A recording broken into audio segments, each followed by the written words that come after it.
ஸ்ரீ செல்வ விநாயகர் ஆசியுடன் அனைத்து அன்பு உள்ளங்களுக்கும் என்றும் நலமுடன் வாழ்க பல்லாண்டு என்று இறைவனை கேட்டுக்கொண்டு உங்களுடன் பேசி மகிழ்வதில் பெருமை கொள்கிறேன்.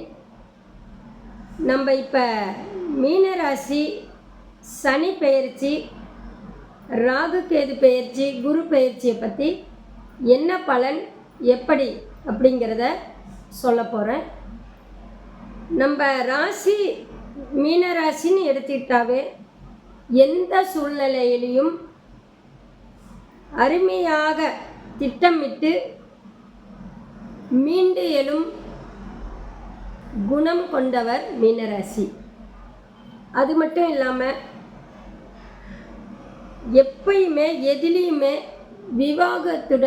விவேகத்துடன் செயல்படக்கூடிய மீனராசி அன்பர்களே, நம்ம சனி பெயர்ச்சி ஆயிடுச்சு, அதில் நமக்கு வெற்றி கிடைக்குமா இல்லை பாதிப்பு இருக்குமா? குரு பயிற்சியாக இருக்குது, நம்மளுக்கு பார்வை உண்டா, பார்வைக்கு பலம் இருக்கா இல்லை கஷ்டமா? ராகு கேது இத்தனை நாள் நம்மளை வறுத்து எடுத்துக்கிட்டு இருந்தார். இப்போ அந்த வறுத்து எடுத்துக்கிட்டு இருந்தவங்க 12ஆம் இடம் போயிட்டாரு. இப்போ அது நமக்கு நன்மையா அப்படின்னு ரொம்ப ரொம்ப தெரிஞ்சிக்க ஆவலாக இருப்பீங்க. அந்த ஆவலை கண்டிப்பாக உங்களுக்கு கரெக்டான முறையிலையும் அருமையான விளக்கமும் கொடுக்குறேன். உங்களுக்கு என்றைக்குமே அயராத உழைப்பு என்றைக்கும் கை கொடுக்கும். இதில் நம்பிக்கை அப்படிங்கிறது ஒன்று இருக்குது. இப்போ சனி பெயர்ச்சி நம்மளுக்கு ராசியிலேயே உட்காந்துருக்காரு. இத்தனை நாள் நம்ம விரைய சனியாக இருந்ததுங்கம்மா, விரயத்திலேயே நம்ம பணம் போயிடுச்சு. இப்போ நம்ம ராசியில் உட்காரும்போது அது நமக்கு ரொம்ப பாதிக்குமா அப்படின்னா, நம்ம சனி உட்காந்தது 7 சனி ஜன்ம சனியாக ராசியில் உட்காந்துருக்கிறது நம்ம உடல்லையே உட்காந்த மாதிரி. அந்த உடல்லையே உட்காந்து நம்மளுக்கு பாதிப்பு கொடுக்குமான்னா ரொம்ப ரொம்ப சிந்தனை கொடுக்கும். விரயம் ஆகிறத விட சிந்தனைகள் கொடுக்கும்.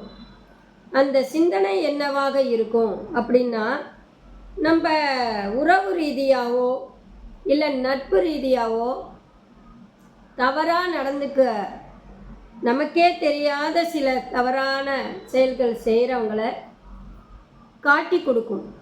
நம்ம கூடவே இருந்து கழுத்தை அறுக்கிறாங்க இல்லையா, அந்த கழுத்தை அறுக்கக்கூடியவர்களை காட்டி கொடுக்கும்.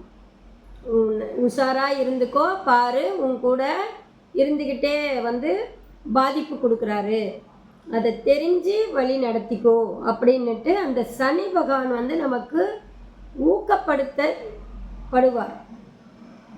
எப்பயுமே அந்த நம்ம விளையாட்டு போக்காக சில விஷயங்கள்லாம் விட்டுடுவோம், அன்புக்காகவும் விட்டுடுவோம். அதே சமயம் விளையாட்டாக சேர்ப்போ, அவன் 10 ரூபா எடுத்துக்கிட்டானா போயிட்டு போகுது, அதனால் என்ன? ஆனால் 10 ரூபா இன்றைக்கி நினைக்கிறோம், நாளைக்கு 100 ரூபாய் எடுக்க தோணும், நாளைக்கு 1000 ரூபாய் எடுக்க தோணும். அதனால் தொழிலில் இல்லை பக்கத்தில் வச்சுக்கிறதும், அவங்க எதிரில் நம்ம பணம் புழக்கம் இருக்கிறதும் முடிந்த வரை தவிர்ச்சிக்கிறது நல்லது. அந்த தவிர்ச்சிக்கிட்டோம்னா அதிலிருந்து நம்ம உஷாராக நடத்த வைக்க சனி பகவான் நமக்கு புரிய வைக்கிறாரு. இது மட்டுமா, நம்ம உடல் உழைப்பு, நம்ம கடுமையாக உழைத்தால் இந்த 7 சனியானது உயிர் பாதிப்பு கொடுக்காது. நம்மளுக்கு அசால்ட்டாக என்ன நாளைக்கு செஞ்சுக்கலாம் போ அப்படிங்கிறதும் சோம்பேறித்தனமும் இருந்தால், ஏன்னா சனி பகவான் என்றால் 7 வந்தால் சோம்பேறித்தனம், மந்தத்தன்மை எல்லாமே வரும். ஆனால் அந்த இடத்துல நாங்கள் மீண்டு எழுவணும். அது உங்களுக்கு சொல்லவே தேவையில்லை. என்ன கஷ்டம் வந்தாலும் மீண்டெழுந்து போராடக்கூடிய ராசி தான் நீங்கள். ஆனாலும் ஒவ்வொரு டைமில் உங்களையும் படுக்க வச்சிடும். அந்த படுக்க வைக்கும்போது உடல் ரீதியாக கவனத்தை கொண்டு வரணும். அசால்ட்டாக சரியாக போயிடும் அப்படிங்கிற நோக்கம் உங்களுக்கு இருக்கக்கூடாது. சின்னதாக உடல் உபாதை வந்தாலுமே அதை சரி பண்ணி கொண்டு போகணும். அது மட்டும் இல்லாமல் கணவன் ஸ்தானத்துக்கு அப்படின்னு பார்த்தோம்னா, இப்போ 7ஆம் இடத்துல நம்ம ராசிக்கு 7ஆம் இடத்துல கேது உட்காந்து கணவனையும் ஒரு புருட்டு எடுத்து போட்டிருக்கோம். ஒரு வருஷமாக தொழிலில் மந்தம், தொழிலில் சுறுசுறுப்பு இல்லாமல் பல பிரச்சனைகள், அவங்க வாயிலேயே கெட்டு போவாங்க. அந்த மாதிரி ஒரு பிரச்சனைகள் சூழ்நிலைகள் எல்லாம் அமைஞ்சிருக்குங்க. சனி பெயர்ச்சியை எப்படி நமக்கு பலனுன்னு சொல்லிட்டேன். அடுத்து நம்மளுக்கு என்னென்னா மெயினாக குரு பெயர்ச்சி. இந்த குரு பெயர்ச்சி நமக்கு நன்மையா அப்படின்னா, இத்தனை நாள் நம்ம மீன ராசிக்கு 3ஆம் இடத்துல குரு உட்காந்துருந்தார் ரிஷபத்தில். அப்போ 3ஆம் இடத்துல உட்காரும்போது சகோதர ஸ்தானத்தினால் பகை ஏற்படும், மனஸ்தாபங்கள், ஒரு நட்பாக வெளிப்படுத்த முடியாத ஒரு சூழ்நிலைகளெல்லாம் உருவாயிருக்கும். இப்போ நம்ம குரு பார்வை 4ஆம் இடத்துக்கு, நம்ம ராசிக்கு 4ஆம் இடத்துக்கு போயிட்டு அங்கிருந்து 7ஆம் பார்வையாக தனுசு வீட்டை பார்க்குறாங்க. அப்போ மீன ராசிக்கு 10ஆம் இடம் தனுசு ராசி, லாபஸ்தானம், தொழில் ஸ்தானம். அப்போ தொழில் நமக்கு நிற்க நேரம் இல்லைப்பா அப்படிங்கிற அளவுக்கு தொழில் கொடுக்கும். தொழில் கொடுக்கக்கூடியது, அதை முன்னேற்றம் பண்ணக்கூடிய அமைப்பு பார்வை, அதாவது லக்னத்துக்கு ராசிக்கு அப்படின்னு பார்த்தோம்னா மீன ராசியோ மீன லக்னமோ இருப்பவர்களுக்கும் இது பொருந்தும். குரு அஷ்டம ஸ்தானத்தை, அதாவது மீன ராசியிலிருந்து 8ஆம் இடம் துலா ராசி, அந்த துலா ராசியை குரு பார்க்கும்போது 5ஆம் இடத்துல பார்க்குறாரு. 5ஆம் இடத்துல பார்க்கும்போது நம்மளுக்கு அஸ்தமனம், அதாவது அஸ்தமனம்னா இருட்டு வாழ்க்கையில், அந்த அஸ்தமனத்தில் இருக்கக்கூடியதை இருட்டாக ஆகும்போது நம்மளுக்கு வாழ்க்கையே இருண்டு போன மாதிரி ஆயிடும்.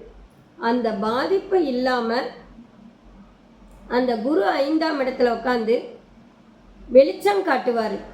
அப்போ தைரியமாக நம்ம உடல் தெம்பாக எழுந்து உட்காருவோம். முடியவே இல்லை என்னால் அப்படின்னு சொல்லி விழுந்து 4 நாள் படுத்திருந்தாலும் அடுத்தது எந்திரிக்கிறது வேகமாக எந்திரிக்கக்கூடியதாக தைரியத்தை கொடுக்கும். குரு 12ஆம் இடம் ராசிக்கு 12ஆம் இடம் கும்பராசியை 9ஆம் பார்வையாக பார்க்குறாரு. அப்போ 9ஆம் பார்வையாக பார்க்கும்போது இது விரயஸ்தானம், மோட்சஸ்தானம். அப்போ மோட்சஸ்தானம்னா என்னங்கம்மா அப்படின்னா, நம்ம உடல் உபாதியினால் உயிர் ஏதோ போயிடுமா, இல்லை நம்ம அதிலிருந்து எழுந்து வந்துடுவோமா? ஏன்னா 7 சனியும் நடக்குது, நம்மளுக்கு ராகு கேதுவும் நடக்குது, குரு திசையும் நடக்குது. அப்போ குரு பாதிப்பு கொடுக்குமா நம்மளுக்கு ராசிக்கு பார்வை இல்லாததுனால அப்படின்னு பார்த்தோம்னா, 9ஆம் படம் மோட்சஸ்தானத்தை பார்க்கும்போது உயிருக்கு ஒன்றும் ஆகாது, உயிர் இழப்பு ஏற்படாது. நம்ம உடல் ரீதியாக தொந்தரவு கொடுக்குமே தவிர, ஏன்னா அந்த இடத்துல உட்காரும்போது வெறியம் ஆயிடும். அப்போ மோட்சத்தை குரு பார்க்குறாரு, பார்க்கும்போது உயிர் போகக்கூடிய சூழ்நிலை உருவாகாது. அது மட்டும் இல்லாமல் வீடு மனை வாங்கக்கூடியதோ, இல்லை நிலம் வாங்கி போட்டுடலாம் அப்புறமா கட்டிக்கலாம், இல்லை வீடு நிலம் இருக்குது அதை கடன் வாங்கி கொஞ்சம் கட்டலான்னா தாராளமாக வீடு கட்டலாம். அப்படி கட்டும்போது அந்த உடல் உபாதையும் இல்லாமல் இதில் விரயமாக போயிடும். நம்ம பூமியில் போடும்போது விரையும் போயிடும். அதில் நம்ம வந்து கஷ்டத்தையும் அனுபவிக்கிறோம். கடன் பட்டும் வாங்கணும், அதை கட்டிக்கிட்டு இருக்கும். அப்போ அந்த கடனில் போயிடும். அப்போ குரு வந்து நமக்கு நன்மையாக தான் இருக்கார்.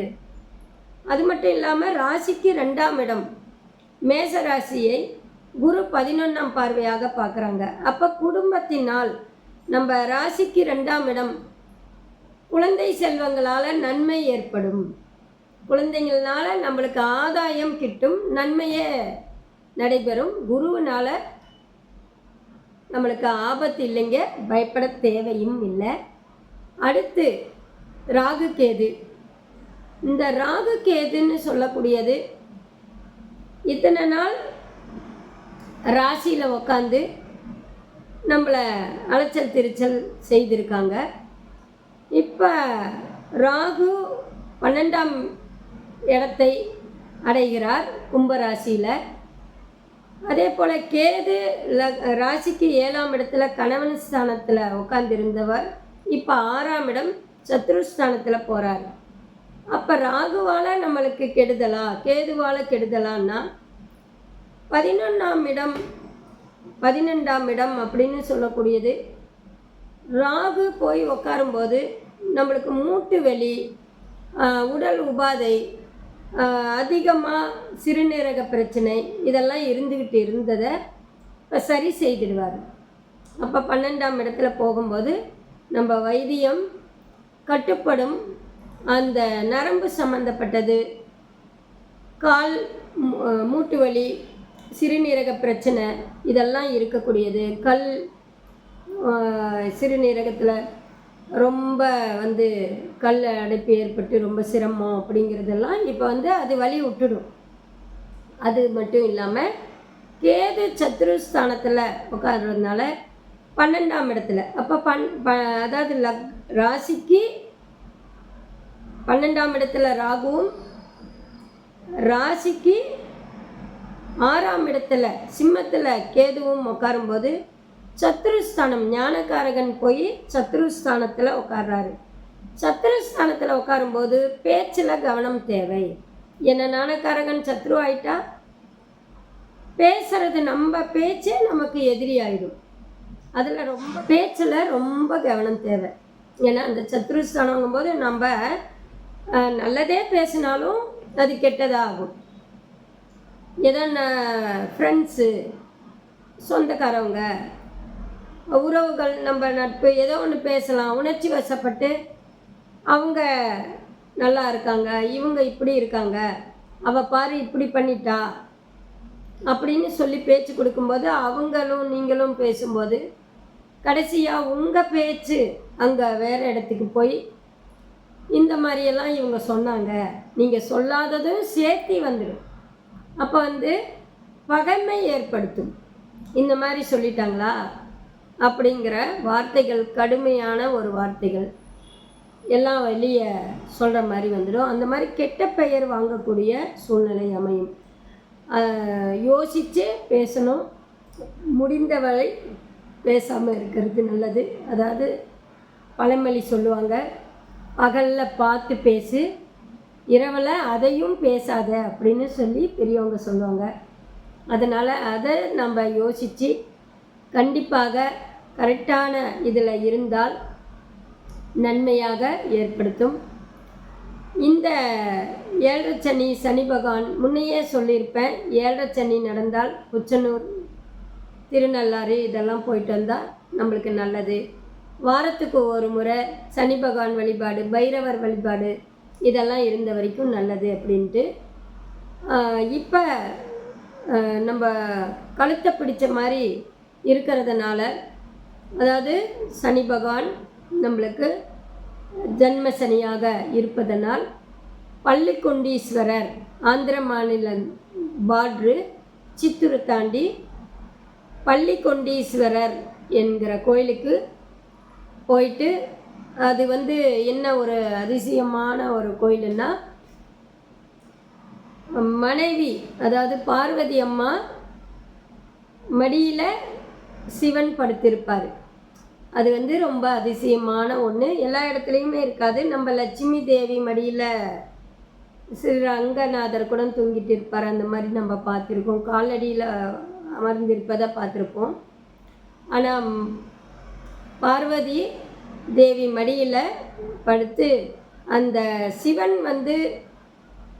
என்னென்னா, இது ஒரு கதையே இருக்குது. இது வீடியோவில் முன்னையே நான் போட்டிருக்கேன். பள்ளிக்கொண்டீஸ்வரர் தெய்வத்தை பற்றி கொஞ்சம் நான் வீடியோவில் போட்டிருக்கேன், அதை பாருங்கள்.